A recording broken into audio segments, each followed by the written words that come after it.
ನಮ್ಮ ನ್ಯೂಸ್ ನಿಮ್ಮ ಲಂಚ್ಗೆ ಮತ್ತೊಮ್ಮೆ ಸ್ವಾಗತ. ನಾಳೆಯಿಂದಲೇ ತಮ್ಮ ಹೊಸ ಪಕ್ಷದ ಕಾರ್ಯಚಟುವಟಿಕೆ ಆರಂಭ ಮಾಡುವುದಾಗಿ ಮಾಜಿ ಸಿಎಂ ಯಡಿಯೂರಪ್ಪ ಹೇಳಿದ್ದಾರೆ.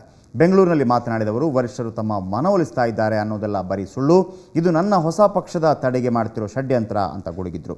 ಯಾವ ರಾಷ್ಟ್ರೀಯ ನಾಯಕರು ಕೂಡ ತಮ್ಮ ಮನವೊಲಿಕೆ ಮಾಡಿಲ್ಲ, ತಮ್ಮ ನಿರ್ಧಾರ ಅಚಲವಾಗಿದ್ದು ಬಿಜೆಪಿ ತೊರೆಯುವುದು ಗ್ಯಾರಂಟಿ ಅಂದರು. ಡಿಸೆಂಬರ್ ತಿಂಗಳಲ್ಲಿ ಬಿಜೆಪಿ ಪ್ರಾಥಮಿಕ ಸದಸ್ಯತ್ವಕ್ಕೆ ರಾಜೀನಾಮೆ ನೀಡುವುದಾಗಿ ಯಡಿಯೂರಪ್ಪ ಹೇಳಿದ್ದಾರೆ.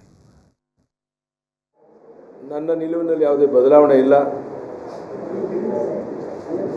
ನನ್ನದೇ ಆದ ರೀತಿಯಲ್ಲಿ ಕರ್ನಾಟಕ ರಾಜ್ಯವನ್ನು ದೇಶದಲ್ಲೇ ಮಾದರಿ ರಾಜ್ಯ ಮಾಡಬೇಕು ಅಂತ ಅಪೇಕ್ಷೆ ಇತ್ತು. ಮಧ್ಯದಲ್ಲಿ ಪೂರ್ಣ 5 ವರ್ಷ ನಾನು ಮುಖ್ಯಮಂತ್ರಿ ಮುಂದುವರಿಯೋಕ್ಕಾಗದೆ ಅದು ಅಡ್ಡಿ ಆಯಿತು. ಸೊ ನನ್ನ ಸಂಕಲ್ಪವನ್ನು ಪೂರೈಸೋಕ್ಕೋಸ್ಕರ ಈ ರಾಜ್ಯದ ಸರ್ವಾಂಗೀಣ ಅಭಿವೃದ್ಧಿಯನ್ನು ಕನಸಿನಲ್ಲಿ ಇಟ್ಟುಕೊಂಡು ನಾವೇನು ಪ್ರಾದೇಶಿಕ ಪಕ್ಷವನ್ನು ಕಟ್ಟಬೇಕು ಅಂತಿದ್ದೇವೆ, ಅದರ ಚಟುವಟಿಕೆಗಳನ್ನು ನಾಳೆಯಿಂದ ಒಂದು ಶುಭ ದಿವಸ, ವಿಜಯದಶಮಿ ದಿವಸ ಪ್ರಾರಂಭ ಮಾಡ್ತಾ ಇದ್ದೇವೆ. ಡಿಸೆಂಬರ್ 10ನೇ ತಾರೀಕು ಹೊಸ ಪಾರ್ಟಿಯನ್ನು ಲಾಂಚ್ ಮಾಡ್ತೇವೆ. ಆ ಲಾಂಚ್ ಮಾಡೋಕ್ಕೆ ಬೇಕಾದಂಥ ಎಲ್ಲ ಪೂರ್ವಭಾವಿ ಸಿದ್ಧತೆ ನಾಳೆಯಿಂದ ಪ್ರಾರಂಭ ಮಾಡ್ತೇವೆ. ಹೊಸ ಪಾರ್ಟಿ ಘೋಷಣೆ ಮಾಡೋ ಹಿಂದೊಂದು ದಿವಸ ನನ್ನ ಪ್ರಾಥಮಿಕ ಸದಸ್ಯತ್ವಕ್ಕೆ MLA ಸ್ಥಾನಕ್ಕೆ ರಾಜೀನಾಮೆ ಕೊಟ್ಟು ನನ್ನ ಚಟುವಟಿಕೆ ಪ್ರಾರಂಭ ಮಾಡ್ತೇನೆ. ಪೂರ್ವಭಾವಿ ಸಿದ್ಧತೆ ಮಾಡ್ಕೊಳ್ಳೋಕೆ ಏನೂ ಅಡ್ಡಿ ಇಲ್ಲ. ಆ ಕೆಲಸ ಮಾಡೋಕ್ಕೆ ಪ್ರಾರಂಭ ಮಾಡ್ತೇನೆ. ಈಗಾಗಲೇ ಪ್ರಾರಂಭ ಮಾಡಿದ್ದೇನೆ. ಅಫಿಷಿಯಲ್ ಆಗಿ ಅದನ್ನು ಘೋಷಣೆ ಮಾಡುವಂಥದ್ದು ಡಿಸೆಂಬರ್ 10ನೇ ತಾರೀಕು. ಓಕೆ, ನಮ್ಮ ಪ್ರತಿನಿಧಿ ವೀರೇಂದ್ರ ಉಪ್ಪುಂದ ಇದೀಗ ನಮ್ಮೊಂದಿಗೆ ದೂರವಾಣಿ ಸಂಪರ್ಕದಲ್ಲಿದ್ದಾರೆ. ವೀರೇಂದ್ರ, ಡಿಸೆಂಬರ್ 10ನೇ ತಾರೀಕು ಹೊಸ ಪಕ್ಷ ಲಾಂಚ್ ಮಾಡ್ತೇನೆ ಅಂತ ಹೇಳ್ತಾ ಇದ್ದಾರೆ.